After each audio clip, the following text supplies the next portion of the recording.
baca zikir paling baik 3 kali. Subhanallah walhamdulillah wa la ilaha illallah wallahu akbar.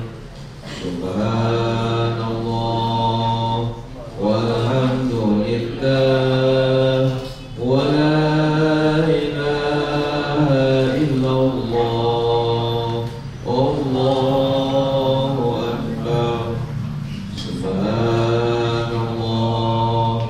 walhamdulillah wa la ilaha illallah wallahu akbar. Sebelumnya kita membaca umum kita Suratul Fatihah, mudah-mudahan barokah dari surah Al-Fatihah. Ilmu yang kita akan kaji, akan disampaikan pada hari ini merupakan ilmu yang bermanfaat, ilmu yang penuh berkah, ilmu yang menjadikan iman dan takwa kita semakin tinggi, semakin meningkat. Amin ya Allah ya Rabbal Alamin.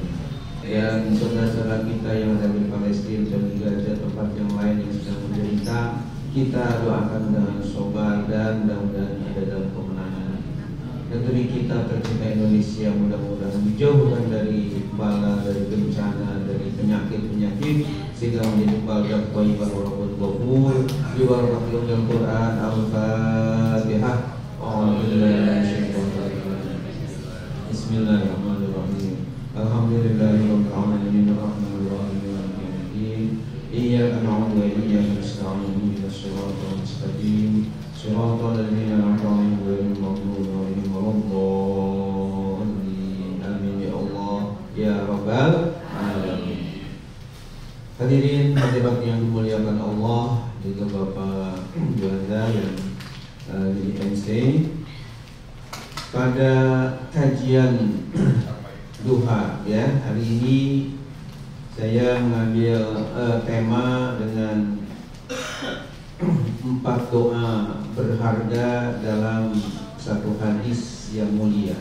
Jadi maksudnya ada sebuah hadis Nabi yang sahih, yang mulia, singkat, simpel, tapi di dalamnya ada 4 doa yang berharga, yang sangat penting untuk kita baca. Hadirin hadirat yang dimuliakan oleh Allah, doa yang telah diajarkan oleh Nabi kita Muhammad SAW yang tertera dalam hadis atau dalam kitab Riyadhus Shalihin yang dikarang oleh Imam Nawawi rahimahullah, di mana kita sebagai umat Islam diperintahkan untuk selalu berdoa kepada Allah sesuai dengan firman-Nya dalam Al-Quran surah Al-Mu'min ayat 60. Surat apa? Al-Mu'min, bukan Al-Mu'minun, tapi surah Al-Mu'min. Karena ada surah Al-Mu'minun, ada surah Al-Mu'min. Kalau di Al-Quran, di fihris kitab atau mushaf Al-Quran nggak ketemu surah Al-Mu'min, gantinya surah Ghafir. Surah apa? Ghafir. Lain alif fa sama ra, Ghafir. Kalau misalnya di dalam mushaf mana surah Al-Mu'min nggak ada, itu gantinya surahnya surah Ghafir. Seperti kalau Bapak Ibu cari surah At-Taubah nggak ada, itu gantinya surah apa? Baroah ya. Jadi kalau surah At-Taubah nggak ada, itu namanya gantinya nama surah Baroah. Surah Muhammad nggak ada, gantinya surah Al-Qital. Jadi kadang-kadang dalam satu surah itu ada 2 nama, ditulis salah satu yang tertib ya, tidak kedua-duanya digabung. Tapi kadang-kadang di masyarakat kita ada yang terkenal nama surah tapi sampai buta kepala dicari dalam indeks Al-Quran nggak ketemu. Misalnya surah Qul ya, itu di masyarakat terkenal surah apa namanya? Qul. Tapi di mushaf mana aja saya belum pernah melihat ada namanya surah Qul. Yang ada surah apa? Al-Ikhlas. Ada surah Al-Ikhlas. Atau di masyarakat terkenal surat Lam Yakunil. Surat apa? Lam Yakunil. Padahal di dalam mushaf itu tertulisnya surat Al-Bayyinah. Karena mungkin di awalnya bunyinya Lam Yakunil ladzina kafaru, sehingga terkenal dengan surah Lam Yakunil, ya. Padahal yang tepatnya surah Al-Bayyinah. Nah, di dalam surah Al-Mu'min atau surah Ghafir ayat 60, Allah berfirman, A'udzu billahi minasyaitonir rajim. Bismillahirrahmanirrahim. Ud'uni astajib lakum. Ud'uni astajib lakum. Berdoalah kalian kepadaku, niscaya aku pun akan kabulkan ya doa kalian. Jadi masalah berdoa ini merupakan perintah langsung dari Allah Subhanahu wa Ta'ala. Bahkan di dalam kitab kumpulan hadis, nama kitabnya Mukhtarul Ahadits An-Nabawiyah, kumpulan hadis-hadis pilihan yang dikarang oleh Sayyid Ahmad Al-Hashimi dari Mesir. Di situ ada hadis Nabi dari Imam Tirmizi, Ud'ullaha wa antum muqinuna bil ijabah wa'lamu anna Allah Ta'ala la yastajibu du'aan min qalbin ghafilin lahin. Yang artinya Ud'ullaha, hendaklah kalian berdoa kepada Allah, wa antum muqinuna bil ijabah, dan kalian harus yakin akan dikabulkannya doa. Tidak harus ada rasa optimis doa kita akan dikabul oleh Allah. Lalu Rasulullah bersabda, wa'lamu, dan ketahuilah oleh kalian, annallaha ta'ala, bahwasanya Allah Ta'ala la yastajibu du'aan, tidak akan mengabulkan suatu doa min qalbin ghafilin lahin, yang lahir daripada qalbin ghafil, hati yang lalai. Lahin itu yang tidak fokus, yang tidak konsentrasi, atau istilah lain yang tidak khusyuk ketika berdoa. Jadi artinya Rasulullah menghendaki kita sebagai umatnya untuk selalu berdoa kepada Allah, namun ketika berdoanya harus yakin doa kita akan dikabul oleh Allah, dan juga harus penuh kekhusyuan atau konsentrasi. Insya Allah doa kita akan diterima oleh Allah Subhanahu wa Ta'ala. Hadirin hadirat yang dimuliakan Allah, nah berkenaan dengan masalah 4 doa dalam satu hadis yang mulia, saya kira doanya sudah pada hafal semua.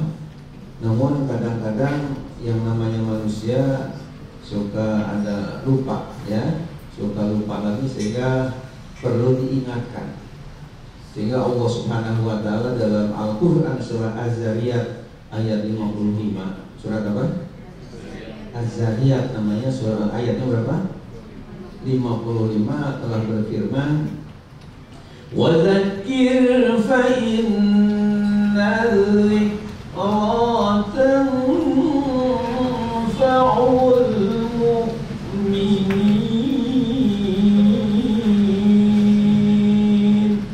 Wa dzakir, dan ingatkanlah olehmu, fa innal dzikra, karena sungguh peringatan itu tanfa'ul mu'minin, akan berguna bagi orang-orang yang beriman. Jadi mungkin saya hanya mengingatkan saja, barangkali di antara Bapak Ibu ada yang lupa, sehingga dengan adanya tausiah ini menjadi ingatlah. Doa yang 4 doa dalam satu hadis yang simpel adalah Allahumma inni as'alukal huda wa tuqa wal afafa wal ghina. Ya, udah apa semua? Ada yang belum? Coba ikuti dulu. Bismillahirrahmanirrahim. Allahumma inni as'alukal huda wa tuqa wal afafa wal ghina. Sekali lagi, Allahumma inni as'aluka al-huda wat tuqa wal afafa wal ghina. Sekali lagi biar 3 kali. Allahumma inni as'aluka al-huda wat tuqa wal afafa wal ghina. Apa semua ya? Jadi doanya cuma segitu yang diajarkan oleh Rasulullah Shallallahu Alaihi Wasallam. Ya, silakan masuk. Kira-kira terjemahnya sudah pada hafal semua? Belum. Kalau kita artikan biar pada paham semua, karena ini bahasa Arab, bahkan ini adalah bahasa Arabnya istimewa karena dari Rasulullah Shallallahu Alaihi Wasallam. Istilahnya ini dari hadis ya. Karena doa itu Bapak dan Ibu yang terhormat tidak lepas dari 3 macam doa. Artinya sumbernya itu ada dari Al-Quran, yang kedua ada dari hadis Nabi, yang ketiga dari ulama. Dan ketiga-tiganya boleh, namun diakui yang paling tinggi derajatnya doa itu apabila langsung dari Al-Quran. Doa langsung yang ada dalam Al-Quran. Waalaikumsalam. Kenapa doa yang ada dalam Al-Quran lebih tinggi derajatnya, nilainya lebih tinggi daripada hadis atau dari kaul ulama atau ciptaan ulama? Karena tentunya kalamullah, doa yang ada dalam Al-Quran itu adalah firman Allah yang mengandung mukjizat dan telah dibaca oleh semua. Tentunya ya selain oleh malaikat Jibril, juga oleh Nabi Muhammad sudah dibaca, oleh para sahabat Nabi sudah dibaca sampai kepada umat Islam seluruh dunia. Karena kan Al-Quran dibaca terutama di bulan Ramadan. Tapi kalau hadis kan tidak semua seperti kepada Al-Quran ya. Tapi derajat yang kedua daripada doa yang mulia itu adalah hadis dari Nabi kita Muhammad Shallallahu Alaihi Wasallam. Baru dari ulama, artinya karangan ulama, baru itu yang ketiga. Kenapa doa dari Nabi lebih mulia daripada karya ulama itu sendiri? Ya karena tentunya Nabi ini manusia pilihan Allah yang luar biasa. Apalagi ada ayat wa ma yantiqu 'anil hawa in huwa illa wahyu yuha dalam surah An-Najm. Tidaklah Nabi berbicara berdasarkan hawa nafsu, akan tetapi melalui bimbingan wahyu dari Allah Subhanahu wa Ta'ala. Sehingga nilainya itu menjadi di bawah Al-Quran ya. Artinya lebih tinggi daripada apa yang dikarang oleh para ulama itu. Nah di dalam doa yang tadi kita baca adalah bersumber dari Nabi kita Muhammad SAW, yang setiap khususnya pada sholat 5 waktu kalau bisa jangan sampai ditinggal ya. Allahumma inni as'alukal huda wal tuqa wal afafa wal ghina. Saya kira hanya sebentar karena cuma ya 1 baris juga enggak. Terjemahnya sekarang, mudah-mudahan selain hafal lafaznya, terjemahnya juga pada hafal semua ya. Allahumma ya Allah, ini sesungguhnya aku as'aluka, memohon kepadamu ya Allah, al-huda, hidayah atau petunjuk kepada jalan yang lurus. Kemudian waalaikumsalam watuqo, dan mohon bertakwa, diberikan derajat orang muttaqin yang bertakwa kepadamu ya Allah. Yang ketiganya wal afafa, afaf itu artinya yang sanggup menahan diri dari perbuatan-perbuatan yang maksiat yang tidak baik. Sementara yang keempatnya ini saya kira pada suka semua, wal ghina, dan mudah-mudahan diberikan kecukupan. Gonion itu rich ya bahasa Inggrisnya, artinya kaya, cukup ya, dari khususnya ya materi cukup segalanya. Itu artinya wal ghina, dari kata gonion artinya kaya raya. Saya kira kalau 4 doa tadi yang dalam hadis simpel ini dikabul oleh Allah Subhanahu wa taala, ini sudah luar biasa ya. Jadi yang pertama kita sedikit uraikan, kita mohon kepada Allah. Yang pertama tadi, Allahumma inni as'alukal huda, ya Allah aku mohon kepadamu al-huda, petunjuk, hidayah bahasa Arabnya ya. Bahkan kita mohon hidayah kepada Allah ini karena pentingnya sampai tidak kurang 17 kali dalam sehari semalam. Kenapa dikatakan kita mohon hidayah kepada Allah, petunjuk kepada Allah pada jalan yang lurus ini sampai 17 kali sehari semalam? Itu juga yang fardu. Karena kata-kata ihdinas siratal mustaqim, ya Allah tunjukilah aku kepada jalan yang lurus, itu ada dalam surah Al-Fatihah. Ayat berapa? Ihdinas siratal mustaqim. Ayat berapa dari surah Al-Fatihah? Ayat ke-6. Ayatnya sebelum siratal ladzina an'amta 'alaihim ghairil maghdubi 'alaihim waladdallin. Itu kan Al-Fatihah ada ayat 7 ayat. Jadi berarti sebelum ayat terakhir itu berarti ayat ke-6. Karena Al-Fatihah ini Bapak dan Ibu yang terhormat merupakan rukun min arkani sholat, salah satu rukun dari rukun sholat, di mana rukun itu sesuatu amalia dalam sholat yang tidak boleh, tidak harus dilakukan ya. Kalau nggak dilakukan menjadi batal sholatnya. Beda dengan sunnah-sunnah. Jadi rukun ini sama dengan wajib atau fardu yang tidak boleh ditinggal. Nah, di antara rukun itu adalah baca surah Al-Fatihah. Dan dalam surah Al-Fatihah itu ada ihdinas siratal mustaqim. Jadi diulang-ulang.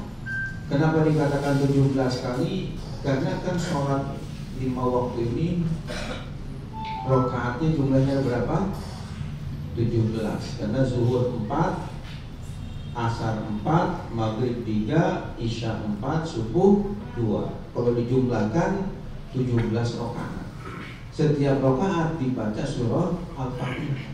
Berarti ihdinas siratal mustaqim kita baca 17 kali dalam sehari semalam. Itu juga kalau belum dengan sholat qobliyah ba'diyahnya, belum dengan sholat waktu tahajudnya dan witirnya atau sholat duhanya, itu lebih dari 20 kali kita mohon kepada Allah ihdinas siratal mustaqim. Kenapa kita hidayah ini sangat penting ya? Karena Bapak dan Ibu yang terhormat, masalah hidayah ini sangat unik ya. Kenapa? Karena Allah tidak memberikan petunjuk kepada setiap manusia atau setiap orang. Bahkan kita melihat kadang-kadang agak aneh.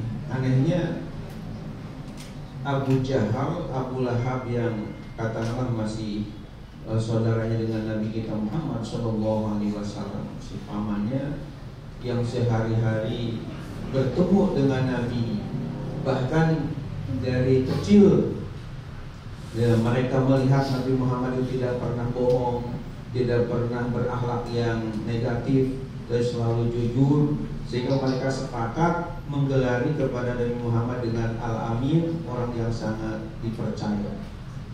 Artinya tidak ada cacat, karena memang oleh Allah Nabi Muhammad itu dipersiapkan untuk menjadi uswatun hasanah, untuk menjadi suri tauladan yang baik. Nggak masuk akal kalau Nabi Muhammad dari kecil sudah berbuat jelek misalnya, ya, atau misalnya sesuatu yang tidak baik di masyarakat. Karena bagaimana mau menjadi contoh yang baik kalau misalnya orangnya tidak baik. Sehingga Allah dalam surah Al-Ahzab ayat 23 kan menyatakan laqad kana lakum fi rasulillahi uswatun hasanah. Sungguh telah ada bagi kalian pada diri Rasulullah suri tauladan yang baik. Jadi memang oleh Allah dari kecil sampai wafatnya itu disiapkan untuk menjadi percontohan, ya, supaya jadi teladan. Maka dijaga oleh Allah. Istilah bahasa Arabnya dimaksum dari segala dosa dan noda. Nah, tapi anehnya, walaupun Abu Jahal, Abu Lahab dan Abu yang lain, tapi Abu Gosok nggak ada, ya. Itu walaupun sehari-hari berdekatan dengan beliau, tahu persis akhlak beliau. Tapi sampai wafatnya, sampai meninggalnya namanya Abu Jahal dan Abu Lahab, itu tidak beriman kepada yang dibawa oleh Nabi kita Muhammad SAW, alias kafir. Justru memusuhi, ingin membunuh kepada Nabi sehingga Nabi harus hijrah dari Mekah ke Madinah. Ini kan agak aneh kalau dilihat dari sisi logika. Sementara kita yang ada di Indonesia ini jauh dari kota Mekah, jauh dari Madinah Al-Munawwarah, alhamdulillah diberi hidayah beriman. Padahal kita dengan Nabi sendiri ya tidak ada hubungan nasab, kemudian enggak berjumpa, ya, dengan beliau juga paling kita ketika haji umroh ya paling ziarah ke makamnya atau ke kuburan. Tidak pernah seperti Abu Jahal, Abu Lahab yang sehari-hari ketemu, ya. Tapi alhamdulillahnya kita semua ini termasuk minal mu'minin wal mu'minat, termasuk orang yang beriman, mengimani Allah, mengimani Rasul Allah, termasuk Nabi kita Muhammad SAW. Karena masalah hidayah ini uniknya, kadang-kadang kita melihat misalnya suami dapat hidayah, tapi istrinya yang dolalah, yang sesat, kafir. Contohnya dalam Al-Quran juga ada, ya, seperti siapa? Suami dapat hidayah tapi istri kafir, tidak dapat hidayah dari Allah. Ini dalam Al-Quran dicontohkan dua nabi, ya. Yang pertama Nabi Nuh, yang kedua Nabi Lut. Itu kedua-duanya istrinya kafir, bahkan diancam dengan api neraka. Ini ada ayatnya di akhir surah At-Tahrim mengenai ayat bahwa istri dua nabi yang soleh ini ternyata sesat dan akan jadi ahli neraka. Kemudian ada yang dibalik, istrinya yang dapat hidayah, suaminya yang kufur, bahkan luar biasa congkaknya dan durhakanya kepada Allah. Seperti siapa? Seperti Siti Asyah dan suaminya Fir'aun. Siti Asyahnya beriman kepada Allah. Bahkan di akhir surah At-Tahrim itu Siti Asyah berdoa, Rabbi bili indaka baitan fil jannah. Jadi ingin supaya dibangun sebuah rumah di surga, karena Siti Asyah ini beriman kepada Allah. Sementara suaminya yang bernama Fir'aun, ya, dan alhamdulillah saya tahun 2015 yang lalu sebelum Covid melalui NRA ini ada umroh plus Kairo, ada 2 bis dengan Pak Ustaz Arifin Nugroho. Kita mampir selain ke makam Imam Syafi'i yang ada di Mesir, ke Iskandaria ada makam Luqman Al-Hakim yang namanya tertera dalam surah Al-Quran, Luqman Al-Hakim. Ada lagi Nabi Daniel di situ di dalam masjid, ya. Cuma juga kami bermampir ke museum Fir'aun yang di Mumi yang sekarang jadi tontonan, banyak yang berkunjung ke sini. Kita melihat langsung jasadnya yang terkujur, ya. Bapak dan Ibu yang terhormat, suami yang benar Fir'aun ini luar biasa sesatnya, bahkan sombongnya luar biasa. Di dalam surah An-Nazi'at 24 itu menyatakan qala ana rabbukumul a'la, dia berkata akulah Tuhan kalian yang paling tinggi. Ini kan luar biasa kalau sudah mengaku Tuhan al-a'la paling tinggi, berarti mengalahkan Allah. Jadi istrinya beriman, suaminya yang sesat. Ada bapaknya beriman, anaknya yang sesat. Seperti Nabi Nuh juga ya beriman, bahkan Nabi dan Rasul, bahkan diberi gelar oleh Allah sebagai abdan syakura. Di awal surah Al-Isra ada ayat dzurriyyatan man hamalna ma'a Nuh innahu kana abdan syakura. Jadi Allah telah memuji kepada Nabi Nuh sebagai hamba yang banyak bersyukur, abdan syakura. Tapi justru anaknya namanya Kan'an, dia kafir, kufur kepada Allah, tidak percaya, tidak beriman. Ini bapaknya iman, anaknya kafir. Ada yang dibalik, yakni anaknya yang beriman, bapaknya yang kafir, tidak dapat hidayah. Seperti siapa? Nggak ada yang tahu. Nabi Allah Ibrahim alaihis.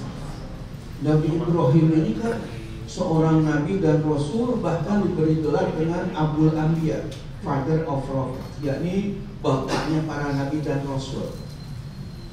Tidak ada gelar Abul Anbiya kepada selain Nabi Ibrahim alaihissalam. Kenapa? Karena kalau nabi-nabi dan rasul yang lain paling oleh Allah diberikan anugerah hanya sampai anak nabi dan rasul. Contoh misalnya Nabi Daud alaihissalam hanya diberi Nabi Sulaiman sebagai anaknya Nabi dan Rasul. Atau misalnya Nabi Zakaria diberi anak Nabi dan Rasul, Nabi Yahya, habis itu sudah nggak ada lagi. Nabi Adam juga dikasih Nabi, anaknya Sis, itu juga nggak tercantum dalam Al-Quran. Bukan Rasul tapi hanya sekedar Nabi. Sementara Nabi Ibrahim ini, bapak dan ibu yang terhormat, beliau dikaruniai 2 istri, ya. Yang pertama Siti Sarah, yang kedua Siti Hajar. Dari kedua istri ini lahir Nabi dan Rasul yang sangat mulia. Dari Siti Sarah kita lihat lahirlah Nabi yang bernama Nabi Ishaq alaihissalam. Ya, ketika tahun 2016 kami ada rihlah ilmiah melalui NRA juga ke Yordan sekaligus Aqsa, mampir ke Hebron, kita ziarah ke Nabi Ibrahim, kuburan Nabi Ibrahim dan Siti Sarah, dan di pinggirnya sampingnya ada Nabi Ishak dengan istrinya Rofiqah namanya. Ya, kita tahu karena ada tulisannya di situ. Itu ternyata Nabi Ibrahim dari istri yang pertama yang bernama Siti Sarah lahir Nabi dan Rasul yang mulia yang bernama Nabi Ishak alaihis. Dari Nabi Ishak dengan istrinya Rofiqah lahir lagi Nabi dan Rasul yang bernama Nabi Yakub alaihis. Dari Nabi Yakub ini lahir lagi yang bernama Nabi Yusuf alaihissalam yang sangat terkenal, tidak ganteng, ya. Jadi sudah punya Nabi Ibrahim itu punya anak Nabi dan Rasul, punya cucu Nabi dan Rasul, punya cicit dari Nabi dan Rasul. Itu dari istri yang pertama. Sementara dari istri yang kedua yang bernama Siti Hajar lahirlah Nabiullah Ismail alaihis, Nabi dan Rasul lagi. Memang luar biasa, ya. Nah, dari Nabi Ismail alaihissalam ini turun-temurun, akhirnya lahirlah Imamul Anbiya wal Mursalin, imamnya para nabi dan rasul yang bernama Nabi kita Muhammad sallallahu alaihi wasallam. Sehingga ketika sholat dan tasyahud disebut-sebut Nabi Ibrahim, kama sholat ta'ala Ibrahim ini karena hubungannya erat antara Nabi Muhammad dengan Nabi Ibrahim melalui putranya yang bernama Nabi Ismail.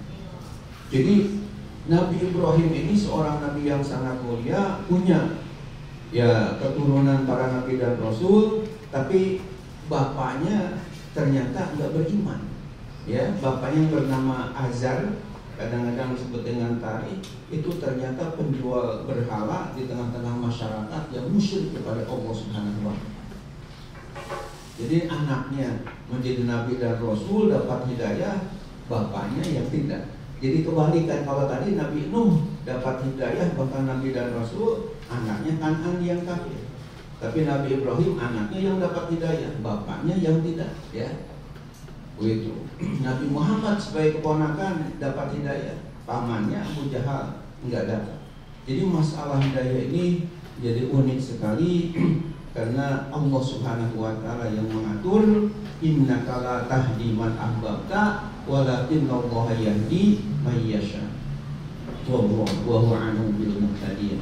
Jadi engkau tidak bisa memberi hidayah kepada yang engkau cintai wahai Muhammad, tapi Allah Ta'ala lah yang memberi hidayah kepada yang Dia kehendaki.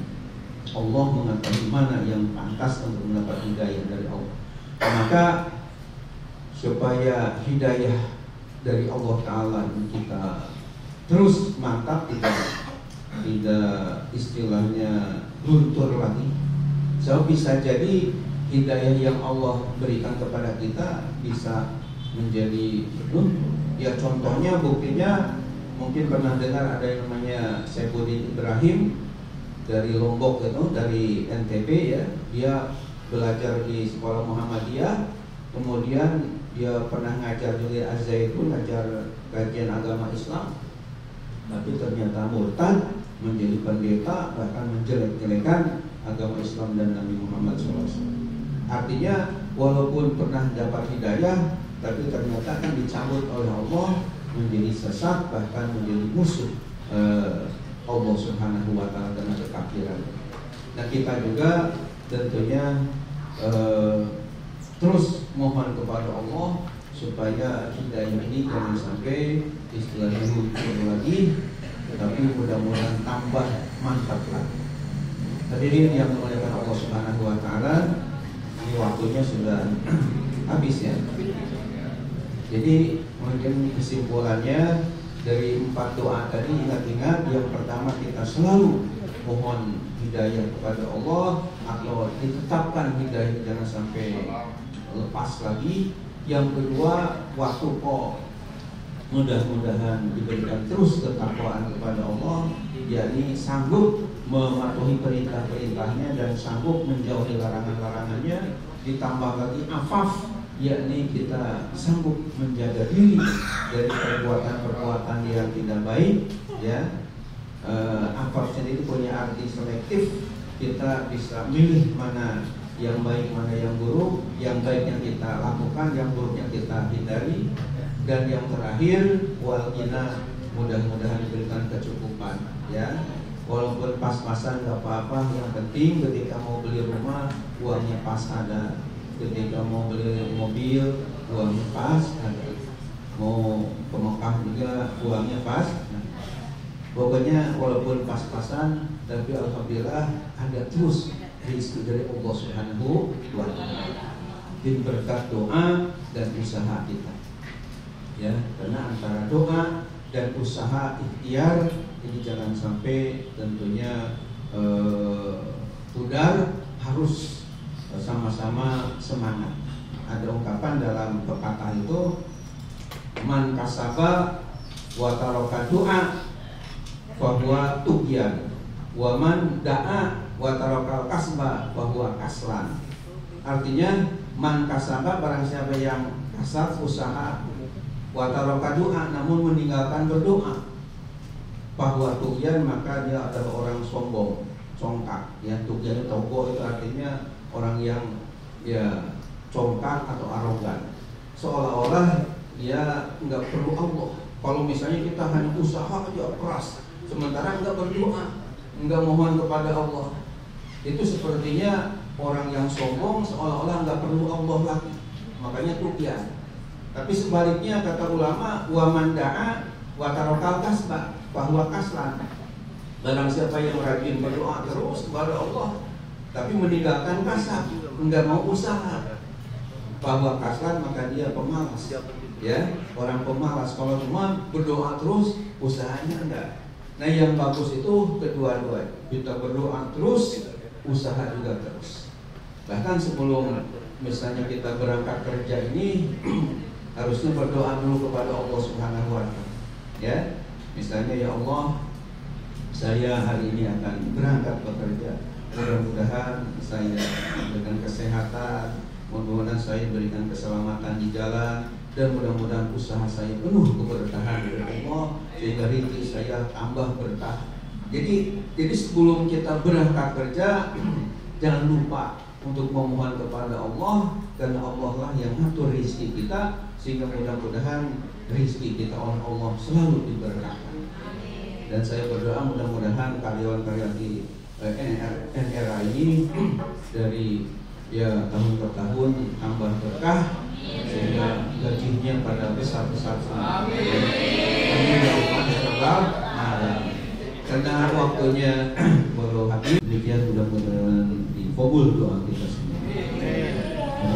Assalamualaikum warahmatullahi wabarakatuh.